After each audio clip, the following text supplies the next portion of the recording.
What is Six Hearts Princess? This is a question that has haunted me for almost a decade. It's clearly something. It certainly exists, but what is the story behind Six Hearts Princess? Well, the answer doesn't come easy, especially since I can't read Japanese and my research abilities are admittedly lacking. However, through pure chance and luck, I have been bestowed with the tools to bring this mystery together. So, follow me as I tell you the story of my journey, and possibly the most comprehensive guide to Six Hearts Princess on the English-speaking side of the internet. So, I first heard about Six Hearts Princess in 2014, when I was 14. The first thing I saw was this video, taken at some sort of screening. It was a rather cute anime opening, so I instantly thought, oh cool, where can I watch more? Next thing I found was this.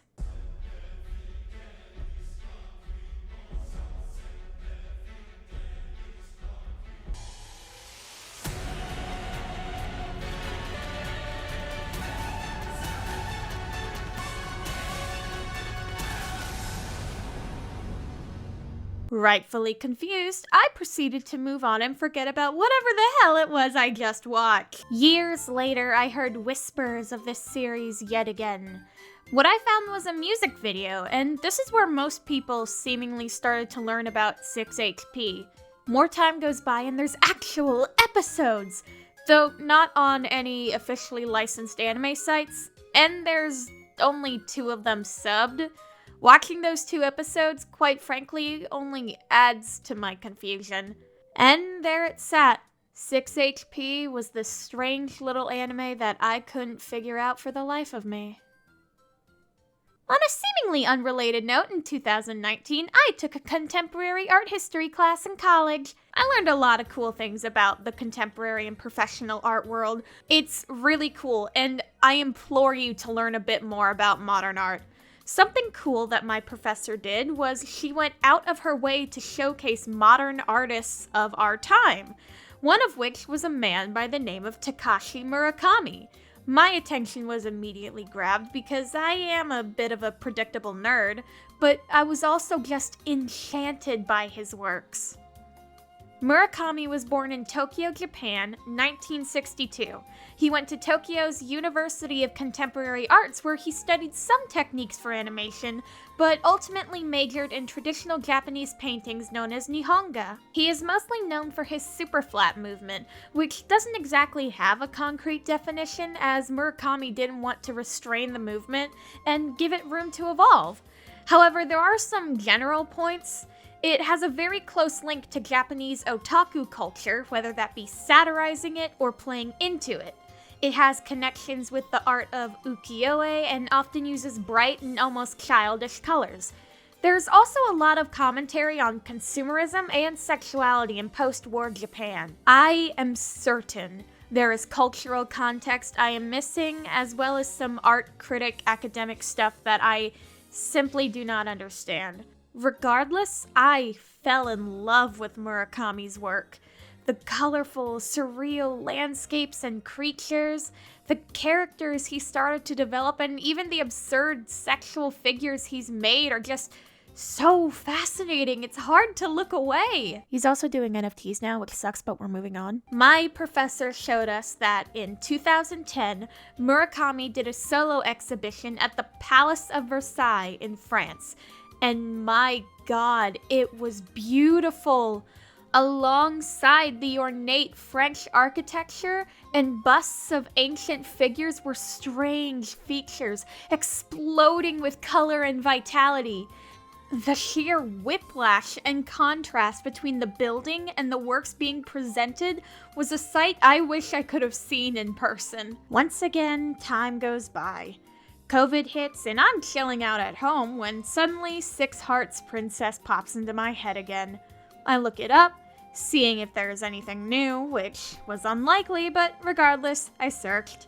And casually looking over the synopsis on Google, of which I have glanced over at countless times before, I saw Takashi Murakami!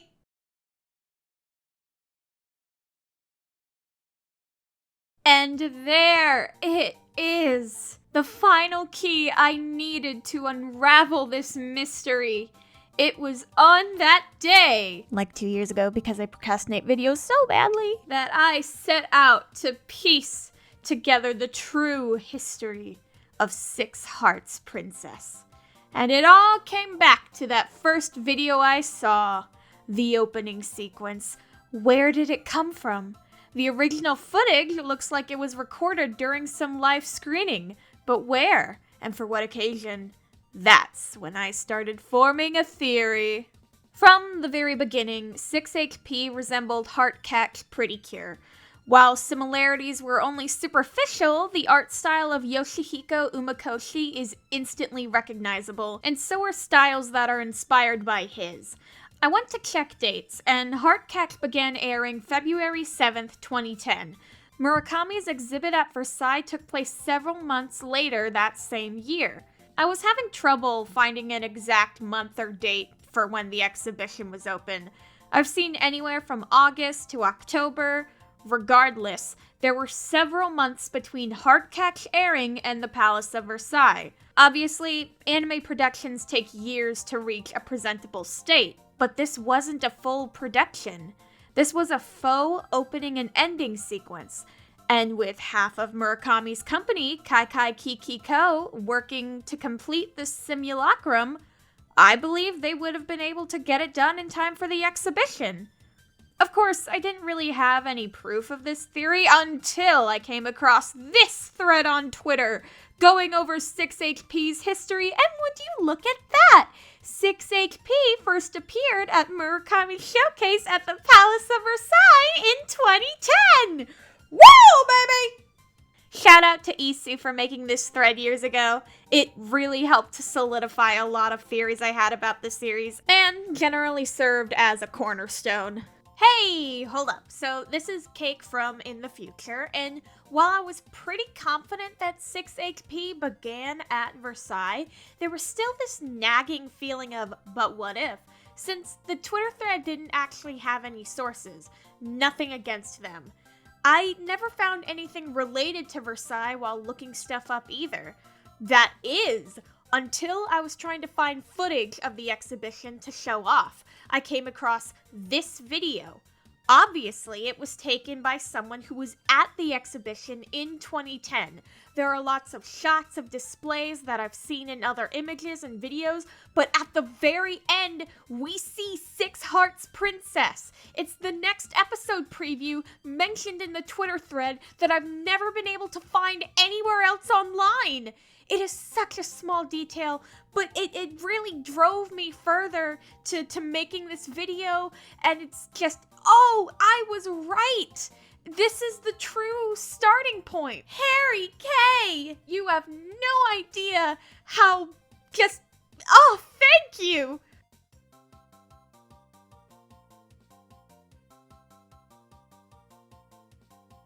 Alright, back to past me. And now, we are back to the beginning of our story. With all of this context in place, I took a look at 6HP in all of its evolving forms, starting with its first iteration at Versailles in 2010.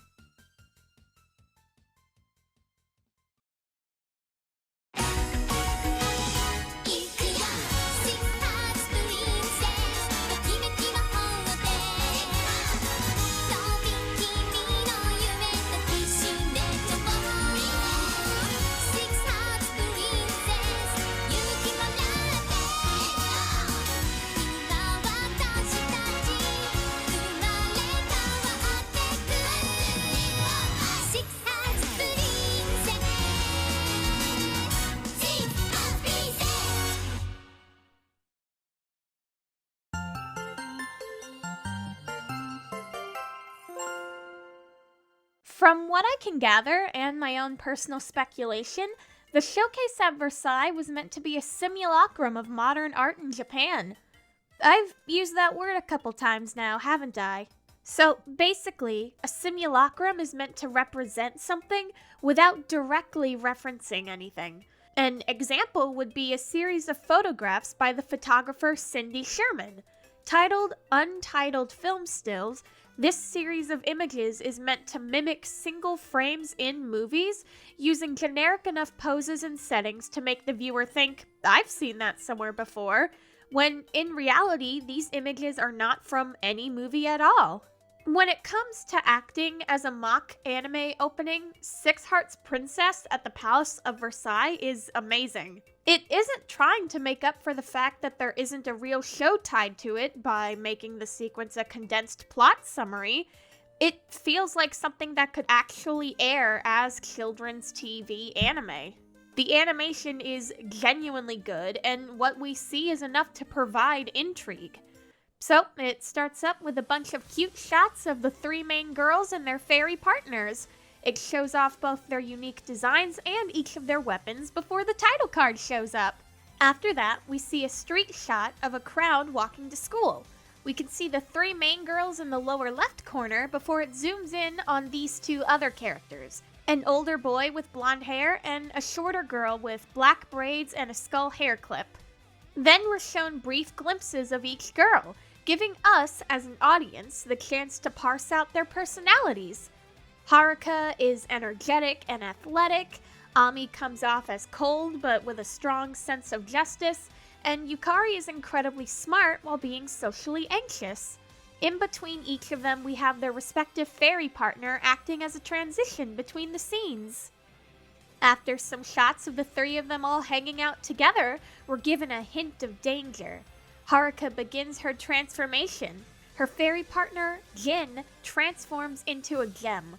We're given a quick close-up, and then Ami, randomly, with her weapon. It feels like they needed to fill half a second, which no fault on the production team. The only reason I noticed it is because I've watched this sequence over and over again. We also get to see the first iteration of the transformation device. This is also the only time we see this specific design, and I really like it. It's got a unique shape in a sort of curved teardrop that pops open into a heart. It actually reminds me a lot of the pre-heart from Hokuto Pretty Cure that would come a couple years later. As the chorus begins, we once again see the girls with their weapons before we're given a glimpse of one of the villains. It's a big, scary-looking lady who summons a bunch of blue butterflies, as that seems to be the central motif for the baddies. From the top of a bridge, we see who I believe is the blonde anime man from before, summoning a giant monster from the water. The princesses stand together, destroying the monster with a burst of color as we jump to the end card. This is adorable. The song is cute and catchy, the animation is really good, and generally just fills me with all sorts of good vibes. It fulfills its duty as a simulacrum of contemporary Japanese art. It's fluffy, energetic, a little bit of foreshadowing, but mainly exists to get the viewer hyped for what comes next, as anime openings tend to do. The ending sequence doesn't have much to comment on, except for some more minor evidence for Heartcatch Pretty Cure being the base of this project, such as the similar setting, the slight focus on fashion, and this specific transition. By the way, when I say that 6HP is loosely based on Heartcatch, that is not an insult. I simply mean it as a way of recognizing the inspiration and influence. And finally, the few seconds of the next episode preview that I was able to find and I'm still so excited about. There isn't too much to analyze, but we do see what the episode would have been called: The Blue-Eyed Student Council President. The fate of the school festival is at stake! Originally, I thought the title referred to Ami, as she's the blue princess and such. However, I think it was more likely the blonde guy from before. We see that he and the skull girl from before are villains, as the crowd mysteriously vanishes. The girl releases a blue butterfly, similar to the ones in the opening, which is probably how the monsters are made in this universe. It's sort of a common magical girl trope to have the villains attending the hero's school, which causes all kinds of shenanigans to occur. Based on the opening and the next episode preview, this is what I believe the show would be like. The big bad boss villain is this lady. Skullgirl and Blonde Man are her servants who use these butterflies to create monsters. probably to collect negative energy from humans or something. That's the standard fare and all. The Skullgirl would probably be very clingy to the blonde man, always wanting his attention while he acts disinterested and annoyed.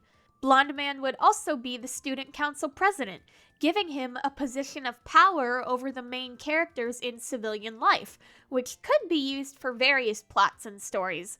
This would probably make Skullgirl vice president or something. The three main girls would probably have a close bond with one another and their fairy partners, who physically become the gems that the princesses have to protect from being stolen. But that's just my imagination and interpretation. As a whole, I adore this so much. It's super cute, no notes, it's just good. Perfect imitation of anime, and it certainly tricked me as a kid.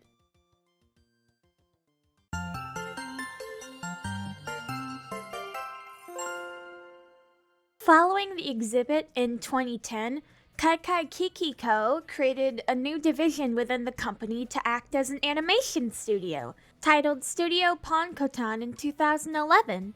From there, they worked on a few other projects, such as music videos for both Billie Eilish and Livetune.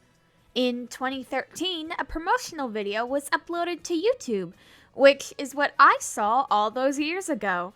However, the pilot didn't actually air until 2016, on December 30th, in an unfinished state. The rest of the time slot was filled with an apology for the unfinished product and a mini documentary about the process of making it. 1 year later, the finished pilot finally aired.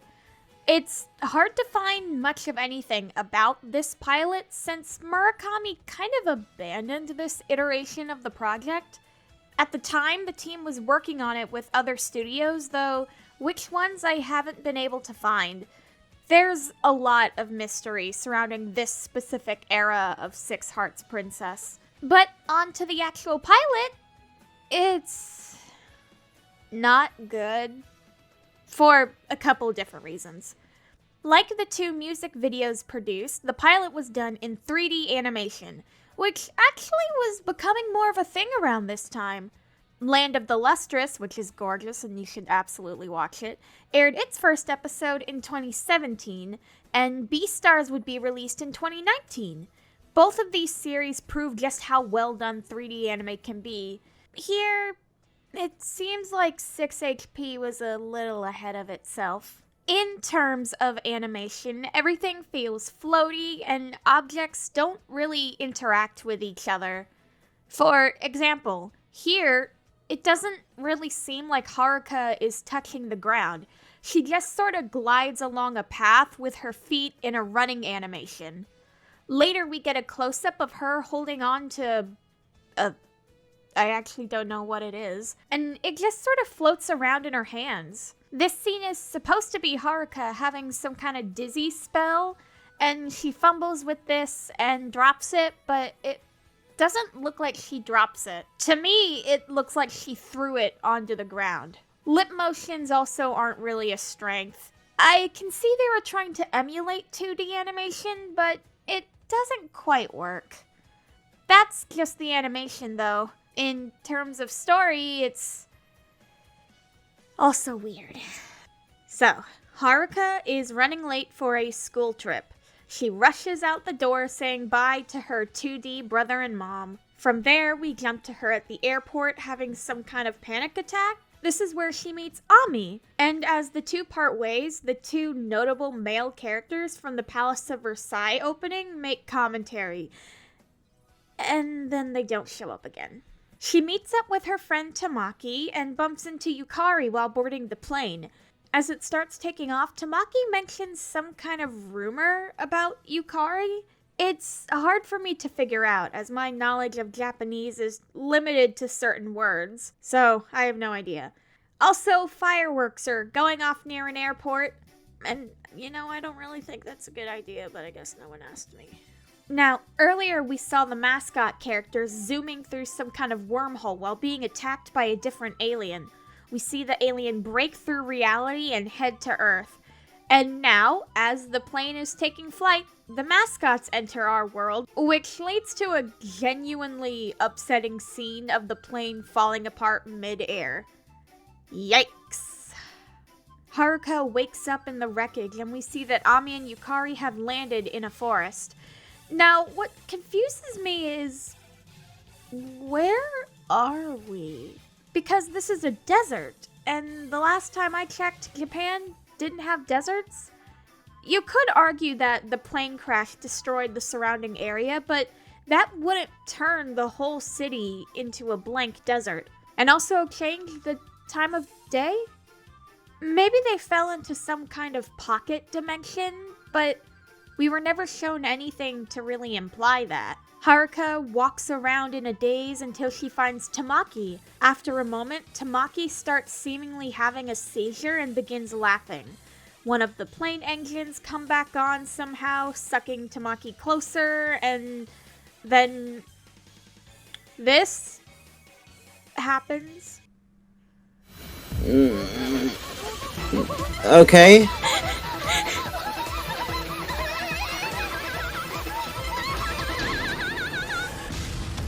Oh. I don't know. I really don't. Earlier, we saw the alien attacking the mascots fly into Tamaki's eye. I assume the implication is that the alien thing is morphing her body, but the way Tamaki's body moves, it doesn't seem like something is changing within her into some grotesque form. It looks like her animation rig is broken, or like a Team Fortress 2 SFM video. Despite how cartoonish and frankly stupid Tamaki getting sucked into the engine is, it honestly freaked me out as a kid. It's uncanny and still sort of freaks me out. Having been turned into a robot monster of some kind, Tamaki starts attacking. The mascots show up, transform Haruka into a heart princess, and it's very, very uncomfortable.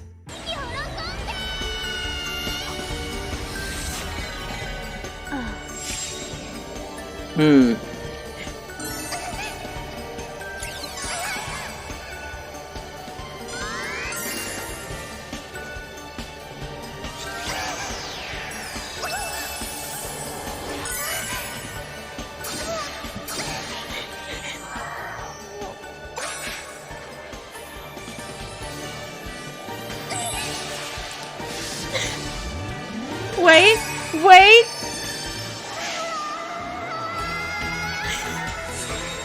Don't you just hate being alive?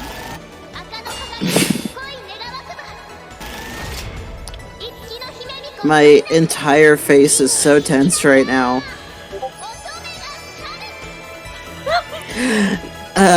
Yeah, I don't want this.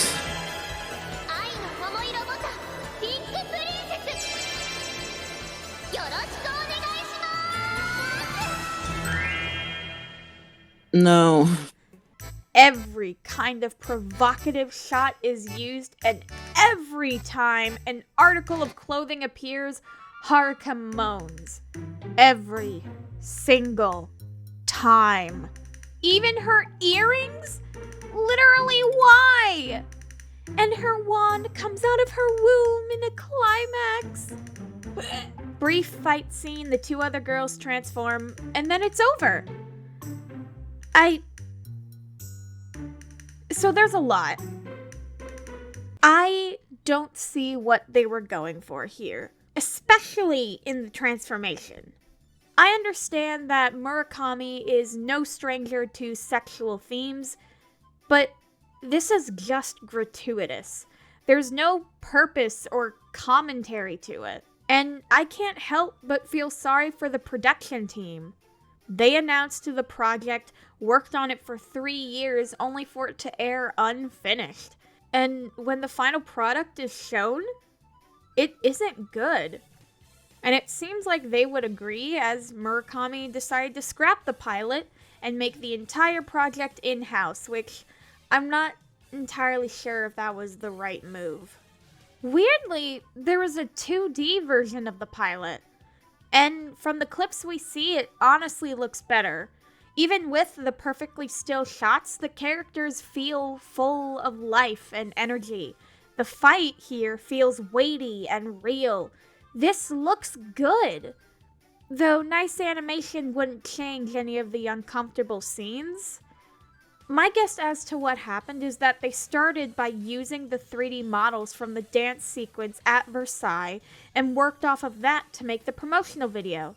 At some point they tried doing 2D animation, but that fell through, leaving them to work completely in 3D.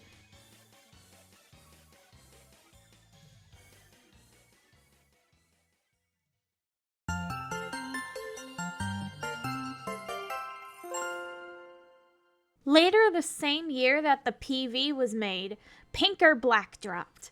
For some more context, Shu Uemura is a Japanese beauty brand, and for their 30th anniversary, they partnered with Takashi Murakami.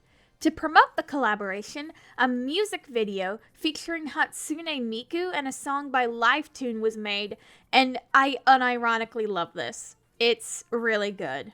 The theme for the makeup line was, of course, pink or black. An article from the time explains how the contrasting tones reflect the duality within every single woman. Sweet yet sexy, naughty yet nice. There's no need to hyperanalyze the story since it's a fun promotional music video. You've got two girls, one energetic, one reserved, become magical girls, fight, then become idols together. What is there to dislike? But there are some fun details here. Mainly, Tamaki redesign. She has a much more unique look to her, even in her civilian form. Probably to make her more recognizable, as well as to better fit the black part of Pink or Black. Both her and Haruka sporting sweaters in their respective colors, too. I like how this one shot shows just how much the studio improved, or rather, how much they're able to do with a more focused direction. I assume this video was being worked on at the same time as the pilot, since it technically came out first. There's a lot of confusion when it comes to timelines and such, so this is really my own personal speculation. Oh, and instead of a transformation device, they change using the actual makeup eyeshadow palettes, which makes sense since this whole thing is promoting the collaboration, and I think this came out around Christmas, which is why there are Christmas trees and such. I may be wrong on that, though. I don't know. I read something about it's like, oh, perfect for that woman in your life holiday season. I don't know. Moving on.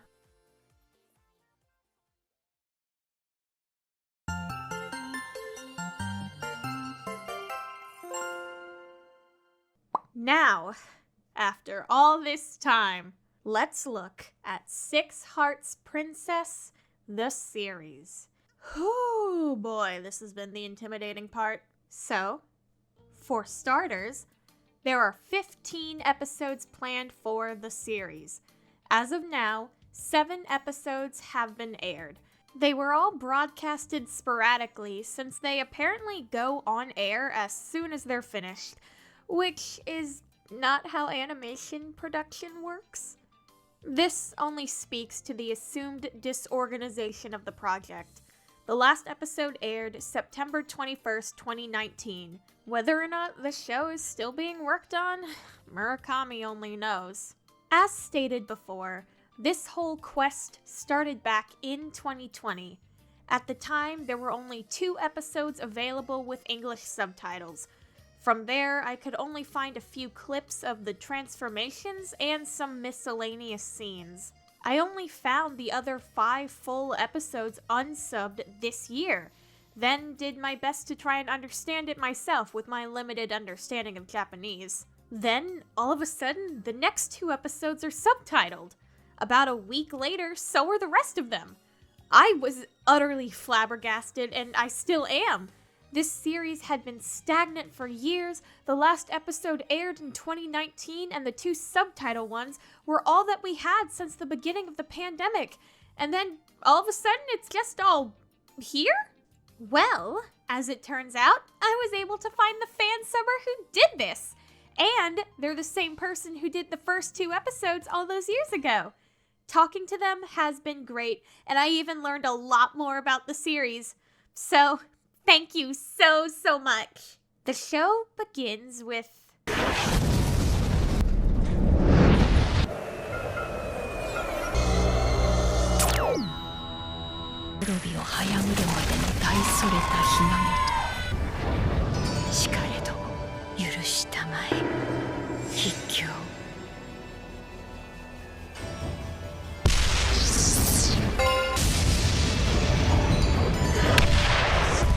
this happening, which we will get back to.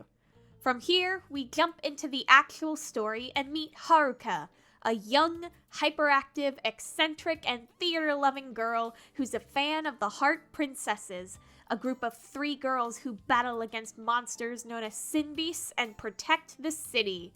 Later that day, during the Folk Arts Club meeting, which consists of Haruka and her friend Tamaki, they decide that for the upcoming school festival, they'll do a musical.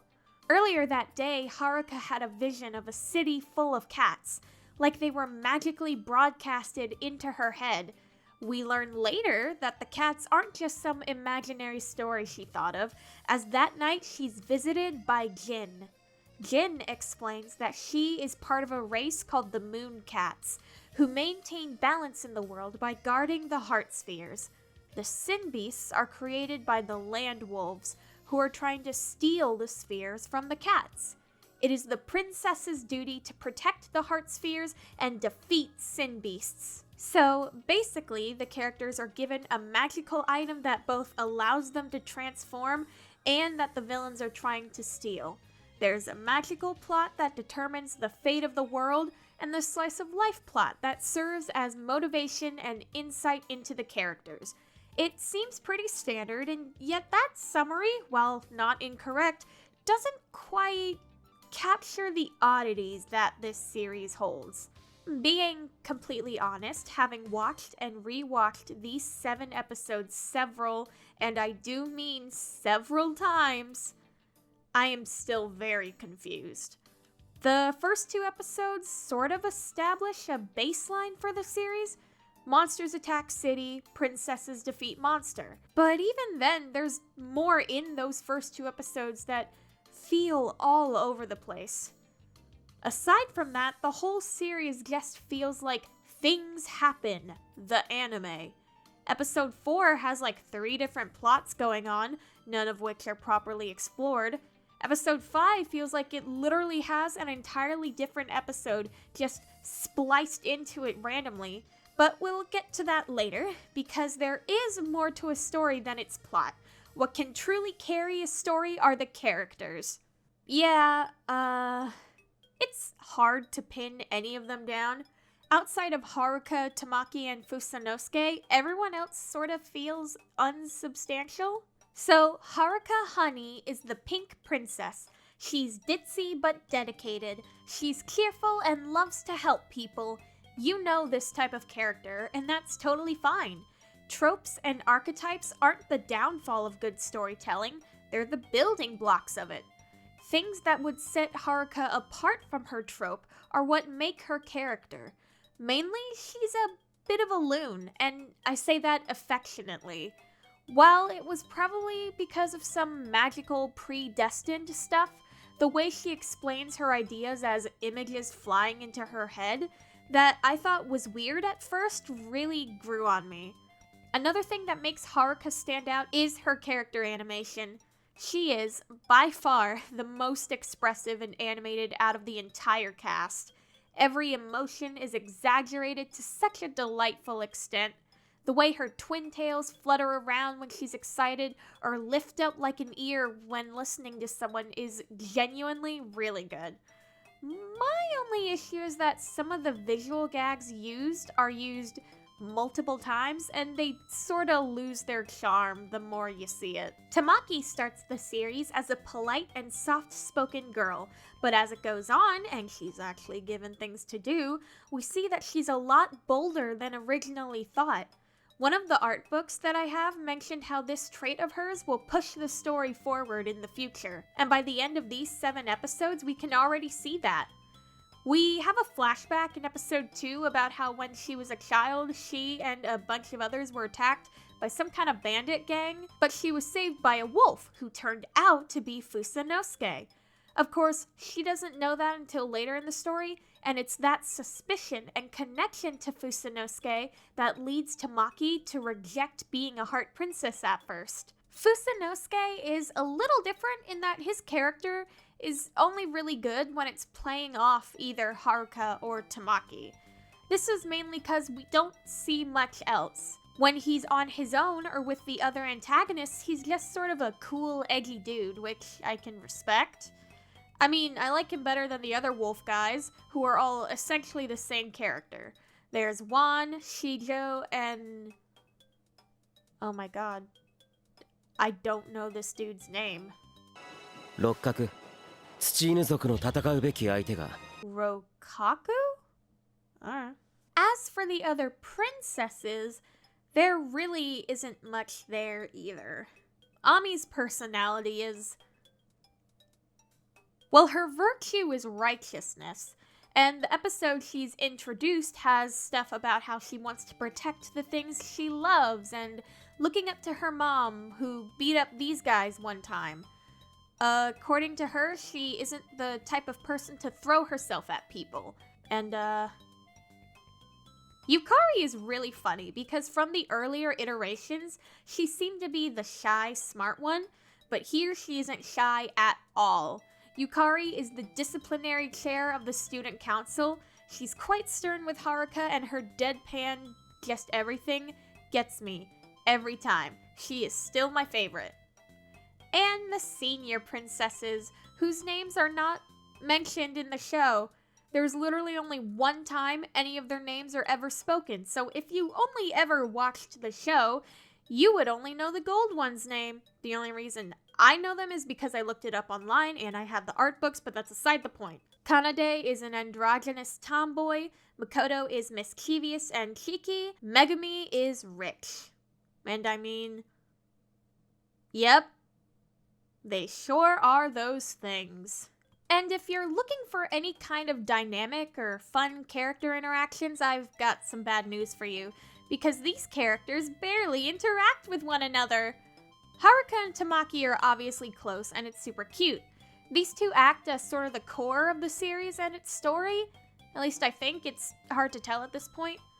Ami spends her introductory episode being annoyed by Haruka before ultimately relenting and joining the Princess Squad. After that, I don't know, she just kind of is there. Yukari has the most identifiable personality after Haruka. She's strict, no nonsense, and acts as a good straight man for all the bullshit going on. What sucks is she isn't actually in the show all that much. Episode 3, she's just the disciplinary chair who keeps Haruka from stripping in front of Ami, which, thank you for your service.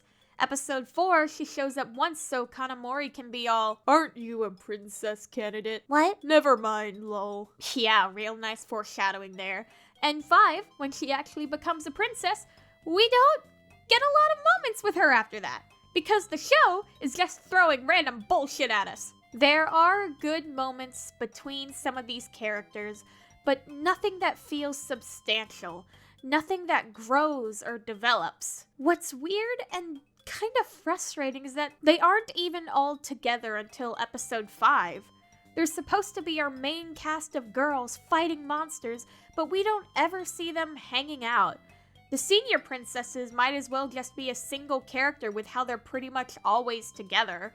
The only reason I imagine that they aren't is due to the plot and story requiring 3 characters so that they can have banter between each other. Banter that isn't really even good.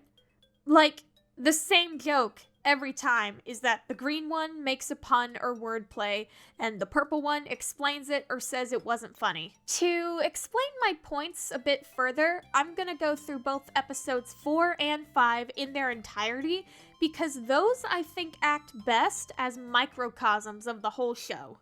Episode 4 takes place at the school and opens up with the senior princesses interrogating the Mooncats, who are all just sort of in their human form for funsies. Instead of subtly suggesting that the cats maybe don't have the girl's best interests at heart, the show basically points a flashing arrow with the word suspicious written on it. Basically, the windmills around the city only ever turn when the princesses transform to fight a sin beast, and there are huge cables underneath. Shin wonders where they got the map, to which that is never answered. Introduction to Kanamori, who's absolutely not suspicious in any way. Then it's dude time. We got the dudes having a dude session, chatting in the gym's closet, talking about the princesses and how 2 more will awaken, and this whole scene, I really don't know what to make of. Like, they're talking about the princesses and fighting them and all that, then about the masked man that's been helping them. One is all, why should we let him boss us around? And Fusanosuke is like, I don't know, I just wanted to. Then Blue Man pops out talking about the blue princess, and from the blush, I guess he thinks she's cute, but he never saw her? Especially not during the transformation sequence, but whatever. And then Juan is like, alright, if we're taking pics, then I get the gold. And like, I don't know, it's just such a strange interaction. The concept itself is fine. In fact, I really like it, and it's kind of cute how these middle schoolers who are fighting an ancient war are like, okay, so hypothetically, if you had to date one of our mortal enemies, which one would you pick? But the way it's presented is a bit hard to really get. Like, really think about how the conversation went. Why should we listen to the masked man? I don't know. Isn't that just fine? That blue girl, hee, kung fu pose.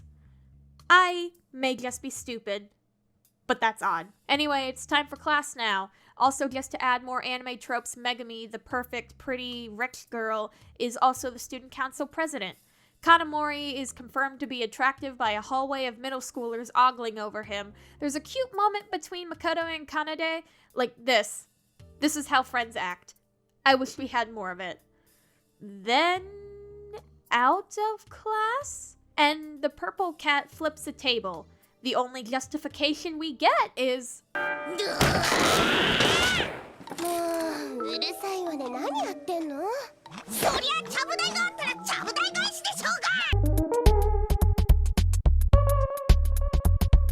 Green one senses a gate because I guess Chu has the power to sense gates. What's a gate, you ask? God, I wish I knew. Anyway, now we get to our main characters, where Ami is in the friend group, and she brings a bunch of food from the restaurant, which is cute. It's like her mom is happy she's hanging out with friends and wanted to treat them. Though it seems Haruka is having trouble with the story of their musical. Back to the cats sneaking around the school. Run into Makoto and Kanade. Now they're in a chase sequence. Back to the folk arts club. Haruka's story isn't the best. Actually, it makes no sense. Kanamori walks in and we finally see his face in this big dramatic reveal, and I am left very underwhelmed. He's just sort of a dude. Then he's all, hey guys, I'm your club advisor now. And just, alright, are you keeping up? Because now it's time for the weirdest eye catch ever.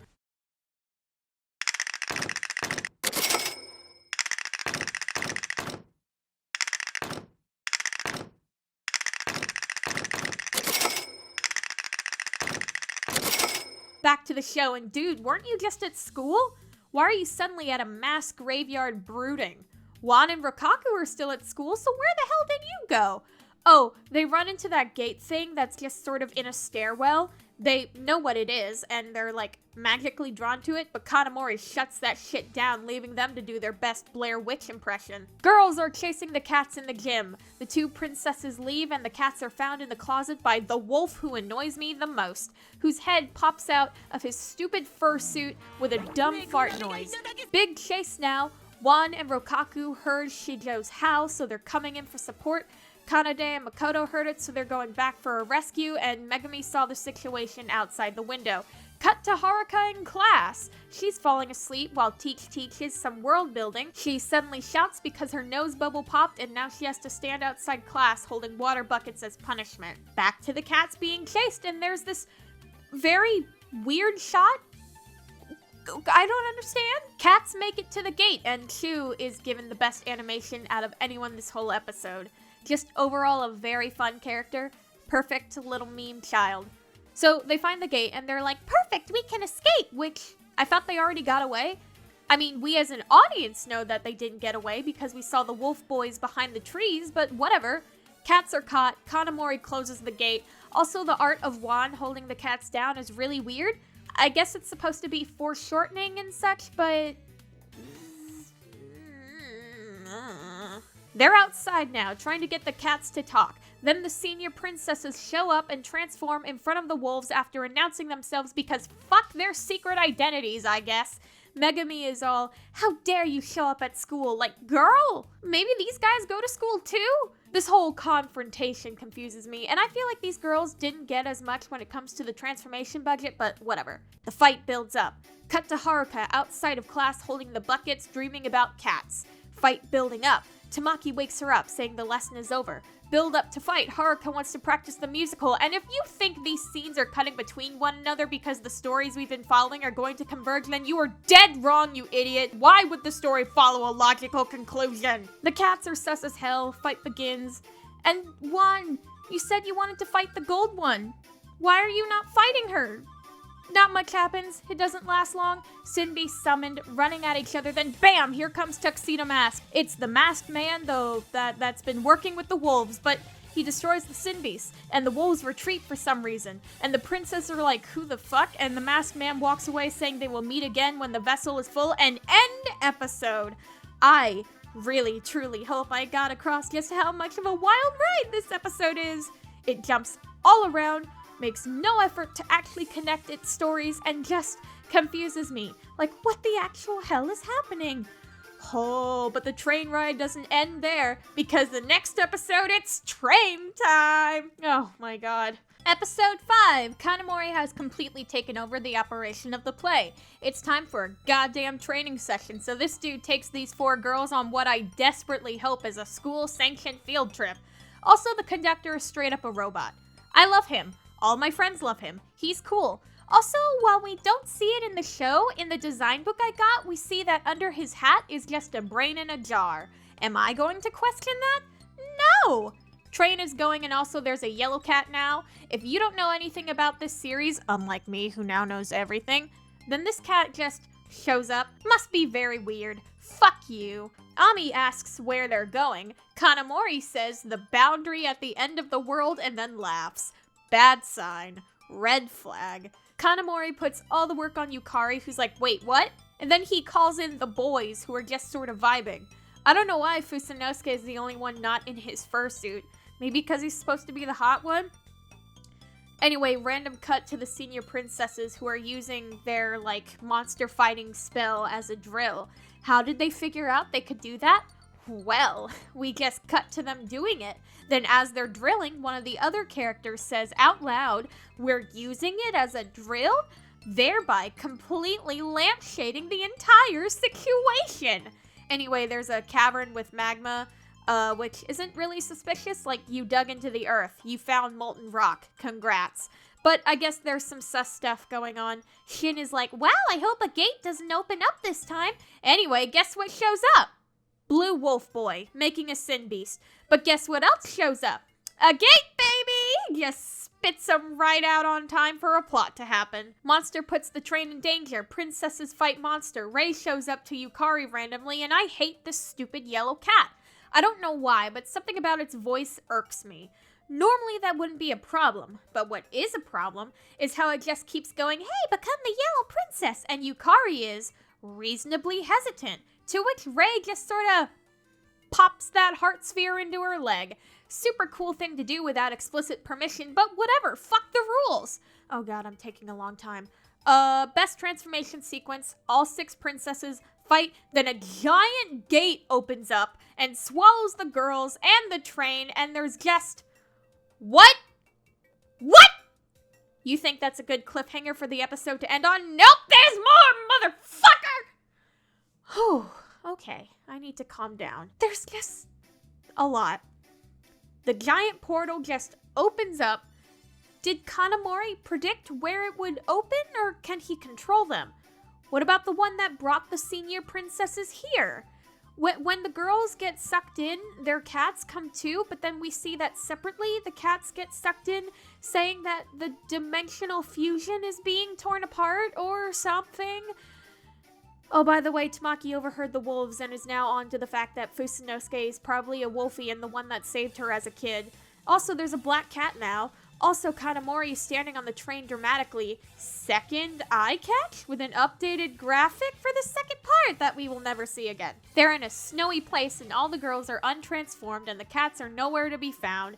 Haruka's surplus of clothes come in handy for the group, and Ami is about to be like, oh hey, where did you three come from to fight the Sin Beast? To which Megami shuts her up. When have these two characters ever met? When did they meet? Oh god, my head hurts. Trek through the snow, they're at a mansion, and the boys are here, which Ami is weirdly upset. There hasn't been a rivalry built up between these two groups. Literally, the only interactions we've seen is Fusanosuke sorta hanging out with Haruka and Tamaki, like, twice. Hey, check out this painting that's gonna be important later, and bath scene. This bit is funny, though. And this. Time to sing, and now the senior princesses are involved because they're here, I guess. Were they part of the club before? I don't know, but they're here. And like, this scene could work. Kanamori's eccentric antics are funny, especially when he makes the boys join in too. But this kind of stuff mixed in with the weird, enigmatic mastermind thing don't really mesh well. Like, he's trying so hard to be Kotaro from Zombieland Saga, and it just isn't working.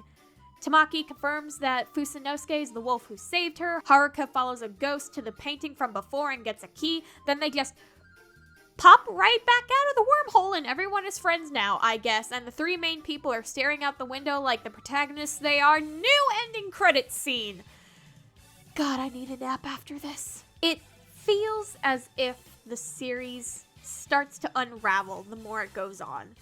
Things become more and more confusing, and it feels like as if the story is being written as they go, which is highly likely. Again, the production of this show is rather disorganized and seems to struggle every step of the way for one reason or another. Oh boy! So, story things happen. Tamaki ends up confronting Fusanosuke, and we get a lore dump. Basically, the Mooncats are working for the god of fire, who lives underneath the earth and wants to escape the planet. And to get the energy required for that, they use the heart spheres, which gathers energy within the princesses every time they fight a Sin Beast. And if the god of fire ever escapes the planet, it's just kablooey. It's the cluster from Steven Universe. Personally, the solution seems to be not to summon the Sin Beasts, but I guess no one asked me. Tay forces Tamaki to be a princess even though she already had the peony mark, but Masked Man comes up, stabs her with a cursed jewel, and now she's a Sin Beast. Gate opens up. Fight with the princesses happened because apparently they know she's evil, even though like 2 seconds ago they were like, oh, the new princess! So, something that my friends pointed out when I forced them to watch this with me is if Tamaki is supposed to be half Sin Beast now, shouldn't she look more monsterish? Because the Sin Beasts before have all been pretty varied in their designs and ability, but Tamaki is just sort of in princess form going feral. Also, why can't Haruka or any of the others recognize who the Black Princess is? She knew who Blue was when Ami first transformed, so like aside from the plot, what reason is there? It's the plot. Fight with some screamo music, they're all separated for whatever reason, and Wolfie saves Tamaki again. And here's where Fusanosuke becomes a character that I sort of care about. Because despite Tamaki being a heart princess now, he still saves her because he could clearly see that she didn't want any of that. So she's brought back to the Wolf Boy cave where he explains that 600 years ago, the princesses did a big murder, but the wolves were saved from genocide because one of the princesses betrayed the other and led the wolves to this new refuge. It's also pretty cool of Fusanosuke to not pressure Tamaki into anything. Despite what's seemingly at stake, he just says to follow her heart. That's pretty cool. It seems like Kanamori wrote the rest of the play, and while rehearsing, Haruka thinks, hey, sacrifices are pretty messed up, and she wants to change it. We are only left to assume that the play about the village of cats is a parallel to the real history of the Mooncats. So Haruka saying something feels wrong about the sacrificial stuff is a reflection of something. God, I don't know. Tamaki and Haruka get on a train to go to the land of Never Forgotten to do some soul searching and end up witnessing the events from 600 years ago. Just go with it. We see the woman from the painting with a wolf who resembles Fusanosuke trying to stop the fighting between cats, humans, and the wolves. And I have to state again, this is the worst character design choice I have ever seen, and putting them in clothes just makes it worse. The past princesses show up.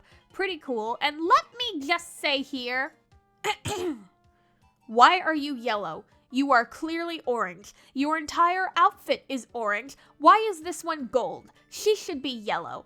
And like, what kind of color scheme is that? We got pink, blue, yellow. Okay, cool. But purple, green, and gold? You had a primary, secondary color thing going on. Just bite the bullet. Make someone orange. You are yellow and you are orange. Fuck you! Skipping a lot of stuff. The wolf Fusagi and the final princess Fuyuse combined their powers to put an end to this war. And the results? I think we saw those in episode 1. The changes to the play are accepted, and Tamaki talks to Fusanosuke. She'll become the Black Princess and talk to the others if he and the other wolves stop making sin beasts. Set up for more plot, and that's all she wrote.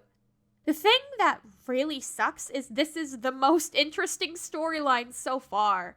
But because of the shaky production line, as well as the pandemic and funds presumably running low, we don't get any more. Does that mean I'll finally stop screaming about it? Hell no! And you're gonna listen to my crazy ramblings because you're already like 30 minutes into this, and that's the sunk cost fallacy, baby!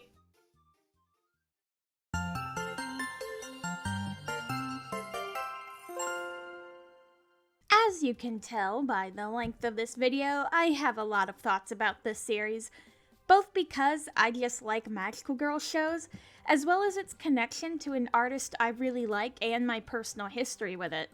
To sort of wrap everything up, here's where I just want to throw around some other thoughts I have on the show that I wasn't really able to properly fit in anywhere else. First, according to Wikipedia, Six Hearts Princess takes inspiration from a classic literary work known as Nanso Satomi Hakenden. It released volumes from 1814 to 1842. From what I can tell, it's something that's taught in Japanese schools and literary classes, sort of like To Kill a Mockingbird or Call of the Wild here in America. It's a well-known and culturally popular thing over there. I will give you a brief summary from what I have researched, and there are some parts that might sound familiar. One day, while his kingdom is attacked, Lord Satomi makes a joke, saying that if the family dog brings him the head of the enemy leader, he will offer the hand of his daughter, Princess Fuse, in marriage. Though, as it turns out, the dog was actually a vengeful spirit that cursed the Satomi clan. Not only that, but Fuse is super polite to a fault, so even if it was a joke, if the dog did what was asked, she would marry it. After a while, the dog's spirit is purified, but Fuse still becomes pregnant with half-dog children. So after the dog is killed, Fuse takes her own life. But as she does so, the spirits of the 8 pups flee her belly, each of them taking one of her crystal prayer beads with one of the Confucian virtues on them. Born into different families, the children each have a peony-shaped bruise, identifying them as Fuse's children. 16 years later, a monk wanders to find Fuse's lost children and bring them together as the 8 dog warriors.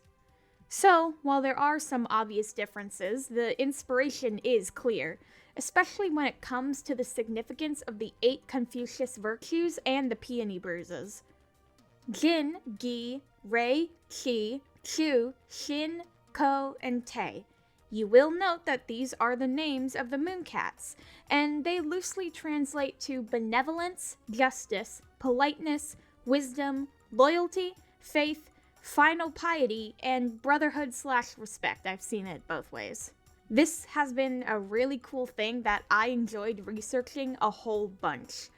Also, the fact that the mother of the dog children is named Fusei, while the 8th princess is named Fuyusei, was something I picked up on and I thought was really neat. This whole thing is neat. I like learning. Now, there are some minor things I want to mention. Like, in episode 2, when the senior princesses show up, they all have their own unique weapons and unique attack names, but after that, we never see them again. They all just get a katana like Haruka, which is really a shame because I like when each character gets their own unique weapon. Same thing happens with Ami in episode 3. She has her own unique weapon that's specific to her, but the rest of the time she just has a sword. To be fair though, it is a different type of blade, which I really like. And if they were all going to have some kind of sword, I feel like there should have been more variations. It's really cool how the first Sin Beast we see grows trees and wood around itself, then uses its swords to carve itself into a boat to get to the city. That was just straight up neat. The Sin Beasts are all well thought out too. Speaking of episode 3, they just straight up have an Ed, Ed and Eddie sound effect.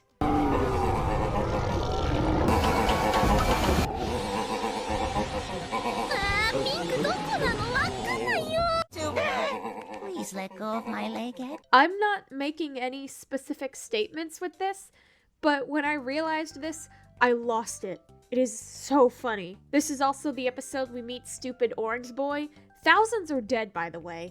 This thing was summoned in the middle of a populated area, and with all the damage it does, people are dead. There is blood on this boy's hands. There's also this part that implies the boys are directly controlling the Sin Beasts too. Like, Shijo does this stupid little kick, and then immediately after we see the Sin Beast do a kick. But there isn't another instance of something like this happening.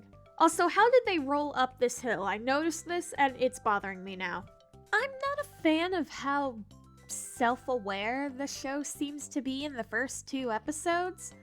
Haruka asking if this is her transformation item and asking what kind of system is that comes across as very hollow. Like trying to give a little wink wink nudge nudge without properly understanding why certain tropes are in magical girl shows to begin with. You could argue that magical girls are a pre-existing thing in this world, what with Haruka being a fan of the Heart Princesses, but as far as we know, the Heart Princesses have only ever shown up once before. The wolves say that the first Sin Beast summoned is what triggered the awakening of purple, gold, and green. So how does the public know about the Heart Princesses? Nothing is explained, and oh god, I'm thinking too hard about this. The self-awareness Haruka has in the first 2 episodes is shallow, and it doesn't even stick around long enough to justify its own existence. Alright, wait, I'm stuck on the compact system. So, after Haruka's first fight, there are 2 gems in the compact. There are 8 spots in total for gems to go in. Now, I believe that a gem is added after every Sin Beast is defeated, and this isn't individual. We see in other transformations that it stacks between all of them.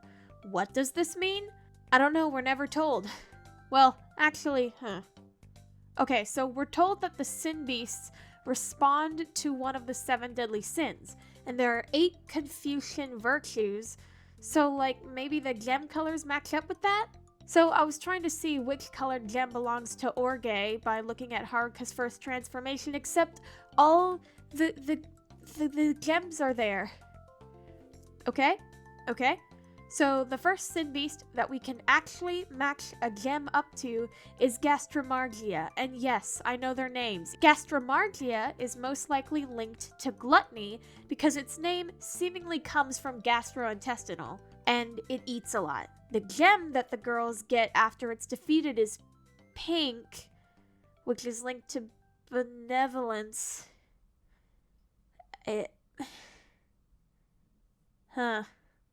Maybe there isn't anything else to it. Though Okanaria is pretty cool. It's probably related to sloth, as it's described as getting in everyone's way and not really moving around, and there's some cool stuff about it in the art books. It has a sort of mother and child thing going on. The top part is the mother giving out orders, but when the mother is killed, the child goes on a rampage. Neat! Then the Sin Beast we see when Haruka and Tamaki travel into the past is just straight up an Aztec god. Huh. Speaking of time discrepancies and plot holes I'm gonna point out, this is one that actually seriously bothers me. But what are the rules for the peony marks? Okay, so, episode 5. They're in a hot springs, and Haruka sees a mark on Tamaki, says she has one too, then points one out on Yukari. Yukari then states it just pops out every now and then. But you just got it? Literally this episode. Then there's a discrepancy with Tamaki already having a peony mark before Tei approaches her. This confuses me deeply. It seemed to me that the rule was each mark manifests itself while doing princess things, like transforming or absorbing the Sin Beast's energy after defeating it to revive a long-slumbering god. But I guess it's more like the original Hakenden, where they're like birthmarks? Except, no, we see how they very distinctly are not. Before Ami becomes a princess, we see her bare back, and there's no mark. Megami and Kanade's marks are on their faces, and those aren't visible most of the time. Also, if these girls have had these marks since birth, don't you think they would have noticed them by now? Why is this a surprise? I sort of understand the idea of a mark that only shows up in specific circumstances, because I actually have a scar that only shows up when I'm overheated. So all their magical tattoos appearing in a hot springs makes sense to me, but everything else, what are the rules? In episode 2, it looks like Megami is specifically looking towards her peony mark on her eye. So, the hot springs scene. I dislike it because it feels really gross with just how much they try to toe the line, but also show as much bare skin on these 14-year-olds as possible. But in the character art book, they're talking about the hot springs scene and said how they can be really nasty if you do it poorly. But they wanted to show a group of friends having a nice warm moment all together. And I can see what they were trying to do, because there are some bits that are funny and that you think would only happen between friends who are comfortable with each other and all that. Also, Yukari's comment about how she can't bother to be the disciplinary chair when she's naked is funny. But the idea of warm, wholesome friendship happening is kind of sidetracked by just how these girls are shown and how much detail is given to like the shape and curve of their bodies and stuff.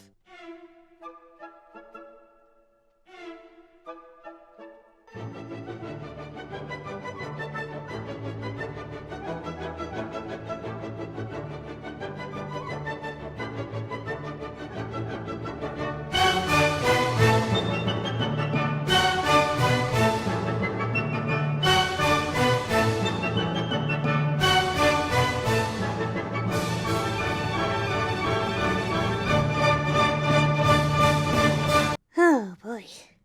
As stated previously, Tamaki's storyline about becoming the Black Princess and her past history with Fusanosuke is genuinely the most interesting part of the series. There's betrayal and suspicion, and it's so seriously cool. Though, there is this weird bit of animation when Tamaki's hand clenches the fake note written to get her and Fusanosuke together to get her to be a princess. Sanosuke-kunって When Tei is meeting Kanamori about how to get Tamaki to become the Black Princess, Tei says they should use Fusanosuke because the virtue of the Black Princess is love for one's older brother, and that sort of connection is never really expanded upon. I don't quite get what was happening there, especially because Yukari doesn't exactly scream politeness. I love Yukari though, it's fine. And when Tamaki is half princess, half sin beast, we see what's going on in her mind as she's being taunted by all these different people trying to lead her down different paths. What I think it was going for is Tamaki being confused and not knowing who to trust. Except that doesn't make sense. Tamaki has no reason not to trust Fusanosuke. He saved her when they were younger, and she knows him at school because presumably they've had more interactions than the literal only 2 times we've seen. Fusanosuke basically explains why the wolves are summoning sin beasts, why they need the heart spheres, and basically explains in every way why the wolves are the good guys. Tay just says, "You should fight sin beasts for funsies," as if that's an argument. My boy Fusanosuke brings out a whole history lesson explaining why the Earth Wolves do what they do, and Tay's argument is just, "Source, dude, trust me." Then later in Tamaki's mind conflict, the masked man shows up, which is even more baffling because Tamaki literally doesn't know him except for being the guy who stabbed her with a magic knife jewel that made her all evil and such.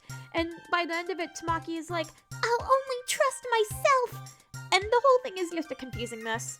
Also, Fusanosuke goes through the gate, and we see him land in the library, and then he just isn't acknowledged at all, as if there isn't a giant dire wolf in the room with the others. Alright, now it's time for my personal corner of crazy theories. So, there are 8 princesses in total. Why is it called Six Hearts Princess then? No idea. Maybe because in the current era we only have those first 6? Though Tamaki has agreed to become the 7th princess, that still leaves one more missing. This is presumably due to the fact that the last white princess, Fuyusei, willingly gave her heart sphere to become a sin beast. But there's still a missing element here. The cat. Every princess has a cat that is named after their respective virtue. We see in episode 1 all of the past moon cats, including Ko, the white cat. Though by modern day, the cats who all team up with the girls are all different, but there's still no white cat, which I guess, duh, the white heart sphere is gone. So there wouldn't be one, except if we look at the awkward eye catch, we see the white cat right alongside the modern moon cats, which leads me to believe that Ko is still alive. So, where is the white moon cat Ko? Well, we see that the cats have a human form that they can shift to back and forth. Even in their human form, they still keep their color scheme. So, what human character do we know that wears mostly white and seemingly has more knowledge than any other character? That's right, Kanamori. I submit to you that the masked man helping the Earth Wolves, the teacher's aide to the Folk Arts Club, Kanamori, is in fact the very same white moon cat who formerly partnered with Fuyusei. Not to mention there is this one piece of art that shows the wolf dudes, and look who's there, it's a little white moon cat. Yeah, I don't have much more to that theory aside from all that, but I literally needed to say it somewhere or I would explode. I also liked when they finally switched up the ending. They kept the same song, but you can tell that there are different, like they've remade the character models. You can tell especially on Haruka that her twin tails are like slightly different. Instead of ending in a line, there's a bit more of like a curve. And I don't know, I just thought that was really cool and I like seeing all the girls. It's pretty neat.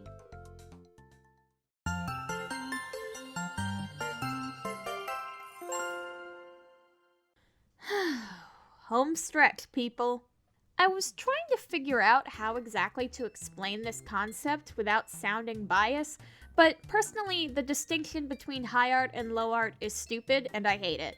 Basically, anything that's meant for the majority of the public to enjoy is considered low art. This includes all mainstream movies, TV shows, books, video games, and so on. While high art is meant for a select group of fancy people to enjoy being fancy or whatever.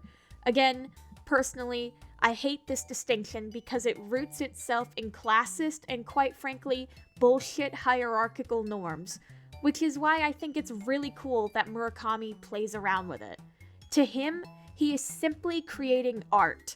Whether it is high or low is of no concern to him. And in 2010, when he wanted to bring a slice of contemporary Japanese art with him to Versailles, what's more representative of Japanese art than anime? I actually had an argument with my brother recently about anime and such.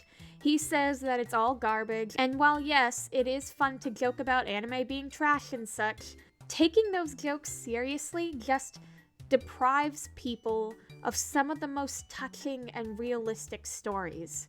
Because anime is art. It is real art. Not all of that art is good, but the gems are some of the most brilliant and radiant you will find. This may not be one of those stories that's a hidden gem, but all the same, Six Hearts Princess is a work of art. Over the course of researching and writing this, I ordered the art books from Studio Pankotan just to see what was in there. Every page has details on the world and its environment. Every character has little blurbs about their personality, a lot that we don't even see in the show. There are so many talented people who work on this series, and despite its jank production line and budgeting issues, it still manages to look as good as it does. These animation frames and still images are proof that there are people who care about this show. Despite all of my criticisms of this series, the passion and love shines through. Everyone involved in actually creating this project, the animators, the writers, the storyboard artists, the voice actors, deserves to be acknowledged for their efforts and deserve to be acknowledged as artists. Studio Pankotan actually seems to be getting their ducks in a row, having set up a Twitter account and started posting recently. And there's this tweet that's basically saying they're starting on episodes again. We've got 8 more episodes waiting for us if they're sticking to the 15-episode plan. I doubt any future episodes will retroactively make this show a masterpiece, but I'm excited. And hey, maybe when the show is finished, I'll come back to it and do a proper review of the anime itself. But for now, thank you so much for watching and following me on this journey that I still can't believe I actually did. Oh, and look, I finally did the YouTuber, 1 hour video essay thing. Oh my god, I thought my first hour video would be about Tokyo Mew Mew, but nope. Yeah, thank you for watching. Have a good day!